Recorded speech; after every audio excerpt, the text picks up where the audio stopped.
Welcome to my channel SST ocean.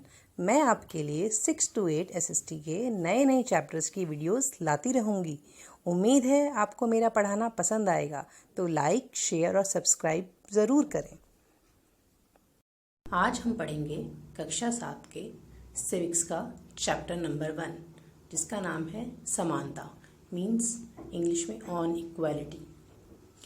इस part में जैसे आप देखते हैं, भारत एक लोकतंत्रीय देश है। कक्षा 6 की पुस्तक में हमने लोकतंत्र सरकार के मुख्य तत्वों के बारे में पढ़ा था, जैसे लोगों की भागीदारी, संघर्षों, शांतिपूर्ण समाधान, समानता और न्याय।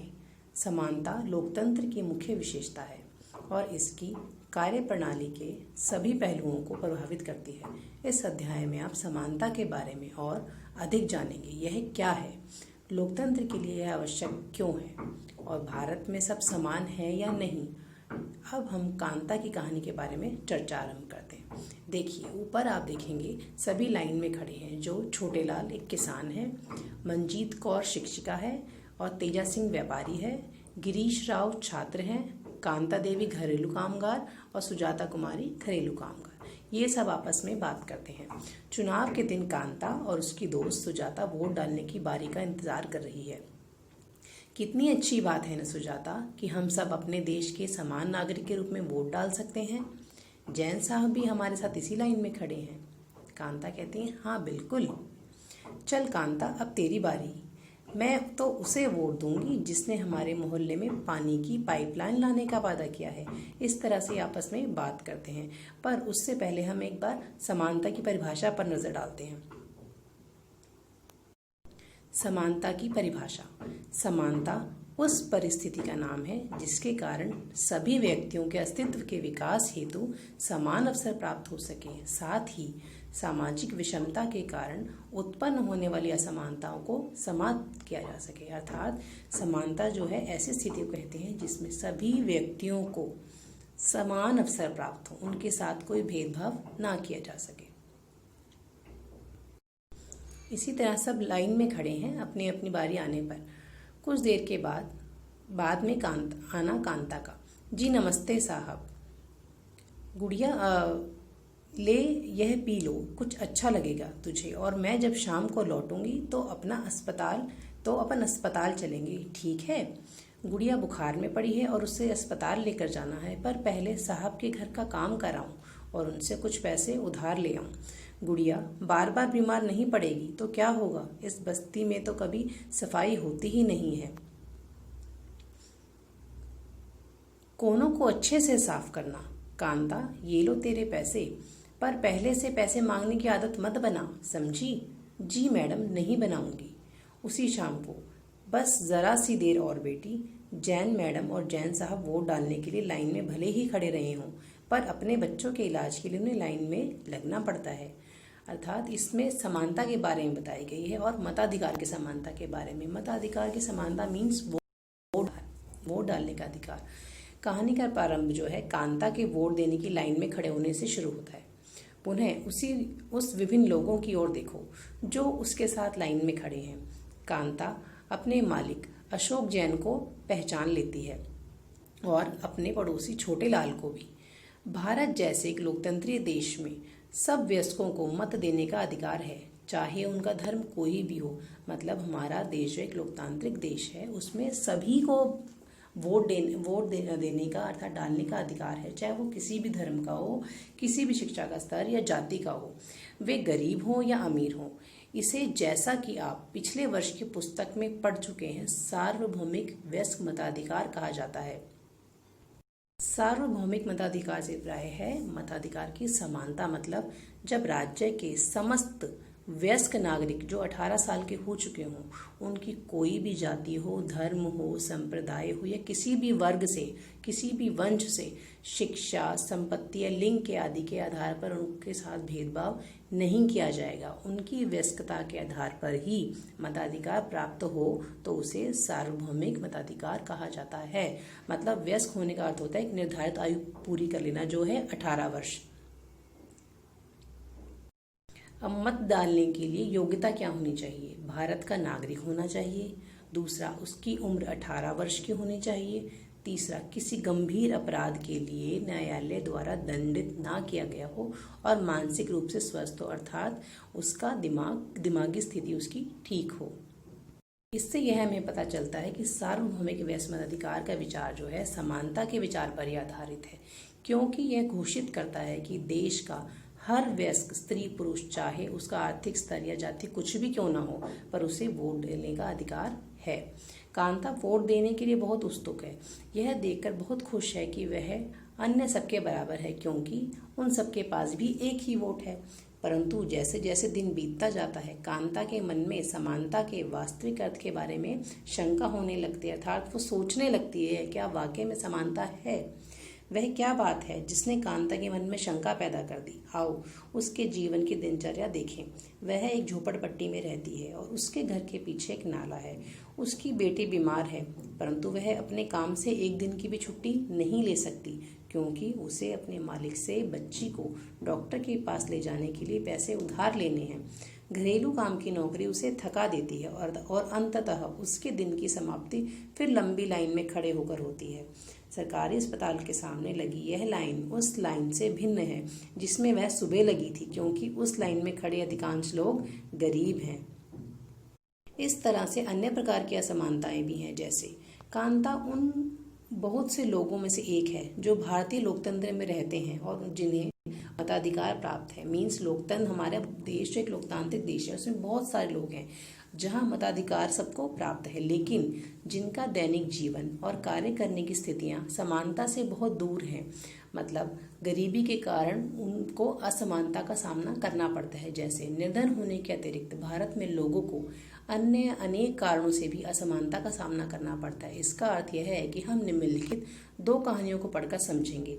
ये दोनों ही वास्तविक घटनाओं पर आधारित हैं और भारत में होने वाली विभिन्न प्रकार की असमानताओं पर प्रकाश डालती हैं। जैसे भारत में सामान्यतः प्रचलित असमानताओं में से एक है जातिगत व्यवस्था, मीन्स जाति प्रथा जो होती है। यदि आप ग्रामीण भारत में रहते हैं तो जातिगत पहचान का अनुभव शायद बहुत छोटी आयु में ही हो जाता है। यदि आप भारत के शहरी क्षेत्र में रहते हैं तो शायद यह सोचेंगे कि लोग अब जात पात में विश्वास नहीं करते। परंतु जरा एक प्रमुख समाचार के वैवाहिक विज्ञापन की कॉलम को देखिए तो आप पाएंगे कि उच्च शिक्षा प्राप्त शहरी भारतीय दिमाग में भी जाति कितनी महत्वपूर्ण है। मतलब पुराने समय में ये कहा जाता था कि जाति, ऊंची जाति नीची जाति का भेदभाव माना जाता था, परंतु जैसे जैसे समाज शिक्षित हुआ लोगों ने ये अंतर करना थोड़ा थोड़ा कम किया, परंतु अभी भी कहीं कहीं ये कुछ जीवित है। आइए अब एक कहानी स्कूल जाने वाले दलित बच्चे के अनुभवों के बारे में पढ़ें। दलितों के बारे में आप पहले ही पिछले वर्ष की पुस्तक में पढ़ चुके हैं। दलित एक ऐसा शब्द है जो निचली कही जाने वाली जाति के लोग स्वयं को संबोधित करने के लिए प्रयोग में लाते हैं, और दलित का अर्थ होता है कुचला हुआ या टूटा हुआ अर्थात। और इस शब्द का इस्तेमाल करके यह दलित यह संकेत करते हैं कि पहले भी उनके साथ भेदभाव होता था और आज भी हो रहा है। इस शब्द का मतलब ये है कि इस शब्द से उनको नीचा दिखाया जाता है, मीन्स उनकी जाति को नीचा समझा जाता है। ओम प्रकाश वाल्मीकि जो है एक प्रसिद्ध दलित लेखक हैं जो एक दलित जाति से ही बिलोंग करते हैं। उन्होंने अपनी आत्मकथा झूठन में वे लिखते हैं, स्कूल में दूसरों से दूर बैठना पड़ता था, वह भी ज़मीन पर। अपने बैठने की जगह तक आते आते चटाई छोटी पड़ जाती थी। मतलब उनके वो इतना पीछे बैठते थे कि उनको चटाई पर बैठना नसीब नहीं होता था। कभी कभी तो एकदम पीछे दरवाजे के पास बैठना पड़ता था जहाँ से बोर्ड पर लिखे अक्षर धुंधले दिखते थे। कभी कभी बिना कारण पिटाई भी कर देते थे। जब वे कक्षा 4 में थे, प्रधानाध्यापक ने ओम प्रकाश से स्कूल और खेल के मैदान में झाड़ू लगाने को कहा। वे लिखते हैं, लंबा चौड़ा मैदान मेरे वजूद से कई गुना बड़ा था, जिसे साफ करने से मेरी कमर दर्द हो जाया करती थी। परंतु धूल से चेहरा सिर अट गया था, मुंह के भीतर धूल घुस गई थी। मेरी कक्षा में बाकी बच्चे पढ़ रहे थे और मैं झाड़ू लगा रहा था। इससे हमें ये पता चलता है कि उनकी जाति नीची होने के कारण उनके साथ भेदभाव किया जाता था। उनसे सफाई के, झाड़ू के काम करवाए जाते थे। उनको क्लास से दूर बाहर बिठाया जाता था। हेडमास्टर अपने कमरे में बैठे थे, लेकिन निगाह मुझ पर टिकी थी। पानी पीने तक की इजाज़त नहीं थी। पूरा दिन मैं झाड़ू लगाता रहा। स्कूल के कमरों की खिड़की दरवाजों से मास्टरों और लड़कों की आंखें छिपकर तमाशा देख रही थी। ओम प्रकाश से अगले 2 दिनों तक स्कूल और खेल के मैदान में झाड़ू लगवाई जाती रही और यह क्रम तभी रुका जब उधर से गुजरते हुए उसके पिता ने अपने बेटे को झाड़ू लगाते देखा। उन्होंने शिक्षकों का साहसपूर्वक सामना किया और ओम प्रकाश का हाथ पकड़कर स्कूल से बाहर जाते हुए ऊंचे स्वर में सबको सुनाते हुए कहा, मास्टर हो इसलिए जा रहा हूँ, पर याद रखना मास्टर ये यहीं पढ़ेगा इसी मदरसे में, और यो ही नहीं इसके बाद भी आवेंगे पढ़ने को। अर्थात वो इस बात का विरोध कर रहा था कि मैंने अपने बच्चे को स्कूल में पढ़ने के लिए भेजा था, ना कि साफ सफाई के लिए, और हमारी जाति छोटी होने के कारण हमारे साथ ये भेदभाव क्यों किया जा रहा है।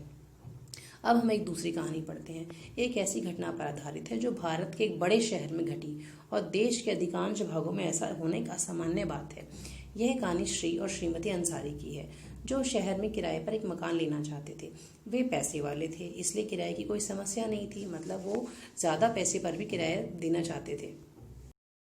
कहानी में ये बताया गया है कि पैसे की कमी ना होने के बावजूद भी उनको किराए पर मकान इसलिए नहीं दिया गया क्योंकि वो एक मुस्लिम दंपत्ति थे और वो मांसाहार खाते थे, और इसीलिए उनके साथ ये भेदभाव किया गया। परंतु प्रॉपर्टी डीलर ने सुझाव दिया कि अपना नाम बदल कर आप लेना चाहेंगे मकान, पर वो अपना नाम नहीं बदलना चाहते थे। बट फिर भी कुछ और मकान देखने के बाद उनको एक मकान मालिक जो थी किराए पर मकान देने को तैयार हुई, परंतु उनके साथ भी भेदभाव किया जा रहा था। जब लोगों के साथ असमानता का व्यवहार होता है तो उनके सम्मान को ठेस पहुंचती है, अर्थात उन्हें बुरा लगता है। ओम प्रकाश वाल्मीकि तथा अंसारी दंपत्ति जो थे उनके साथ किए गए व्यवहार के कारण उनकी गरिमा को ठेस पहुंचती है। ओम प्रकाश वाल्मीकि को उनकी जाति के कारण स्कूल में झाड़ू लगाकर शिक्षकों और छात्रों ने उनके सम्मान को बुरी तरह आहत किया था और उन्हें महसूस कराया गया कि वे विद्यालय के अन्य छात्रों के समान नहीं हैं, उन्हें उनसे कम समझा गया। बच्चा होने के कारण ओम प्रकाश वाल्मीकि स्वयं इस बारे में कुछ अधिक नहीं कर सके, किंतु उनके पिता ने उसका मुंहतोड़ जवाब दिया। इसी तरह अंसारी दंपत्ति को भी मकान किराए पर लेने के लिए बहुत मुश्किलों का सामना करना पड़ा। अब इनके साथ जो असमानता का व्यवहार किया गया है उसके बारे में ही बताया गया है कि भारतीय लोकतंत्र में अब समानता के विरुद्ध आवाज़ उठाई गई है, मतलब सभी को बराबर अधिकार मिले, इसके लिए कुछ प्रावधान किए गए हैं। भारतीय संविधान सब व्यक्तियों को समान मानता है। इसका अर्थ है कि देश के व्यक्ति, चाहे वो पुरुष हो, स्त्री हो, किसी भी धर्म जाति के हो, वे सब समान माने जाएंगे। लेकिन इसके बाद भी हम यह नहीं कह सकते कि समानता खत्म हो गई है। यह खत्म नहीं हुई है, लेकिन फिर भी कम से कम भारतीय संविधान ने सब व्यक्तियों की समानता के सिद्धांत को मान्य किया गया है। समानता को स्थापित करने के लिए संविधान ने जो प्रावधान किए हैं उनमें से कुछ निम्नलिखित हैं। प्रथम, कानून की दृष्टि में हर व्यक्ति को समान माना जाएगा। इसका तात्पर्य है कि हर व्यक्ति को देश के राष्ट्रपति से लेकर कांता जैसी घरेलू काम की नौकरी करने वाली महिला तक सभी को एक ही जैसे कानून का पालन करना है। दूसरा, किसी भी व्यक्ति के साथ उसके धर्म, जाति, जन्म स्थान और उसकी स्त्री या पुरुष होने के आधार पर भेदभाव नहीं किया जा सकता।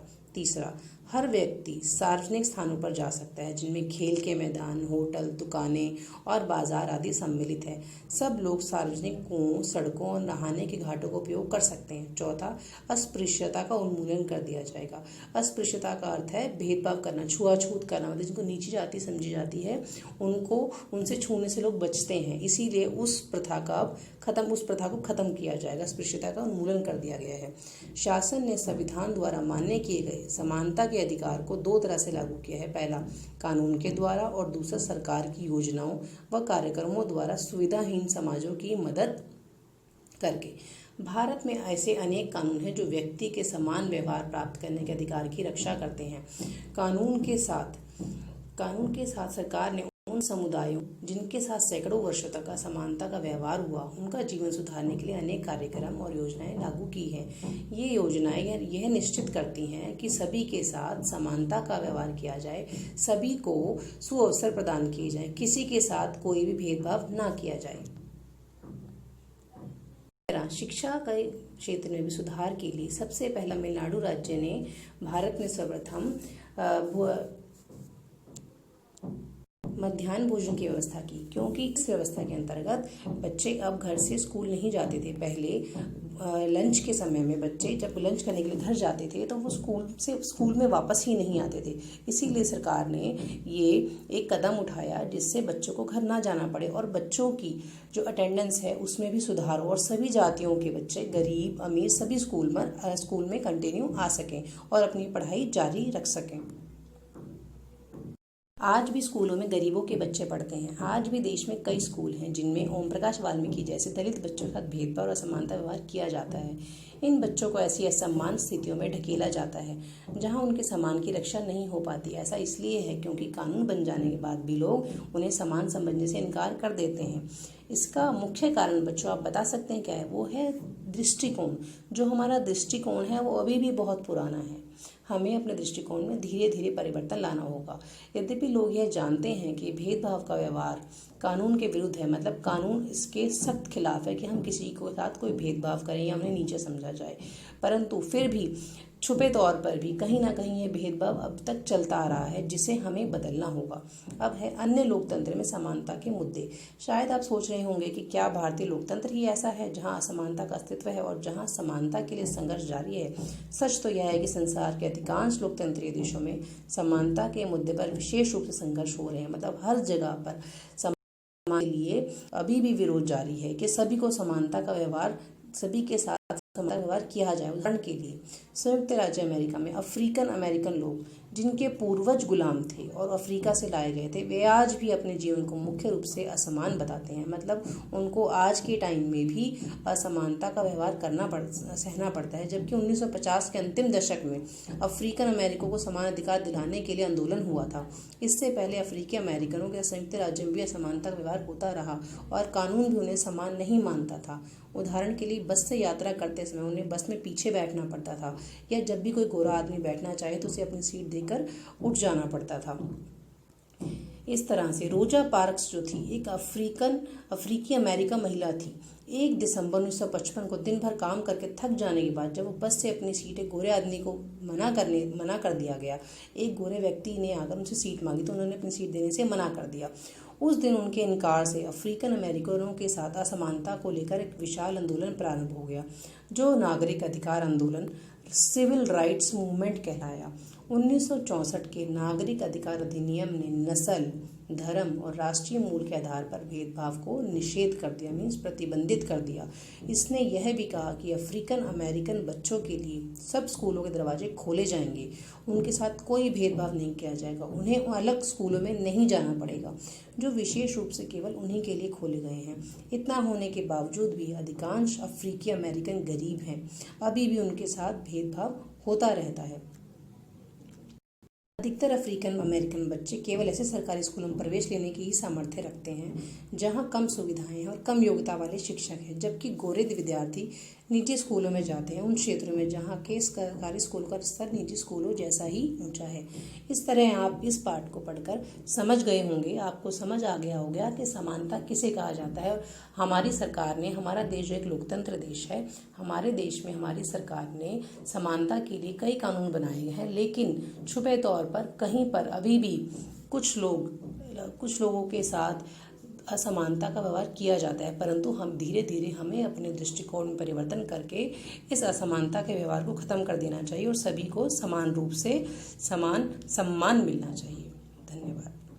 अगर आपको एसएसटी के किसी और चैप्टर की आवश्यकता है जो आप पढ़ना चाहते हैं मुझसे, तो आप कमेंट बॉक्स में ज़रूर लिखें।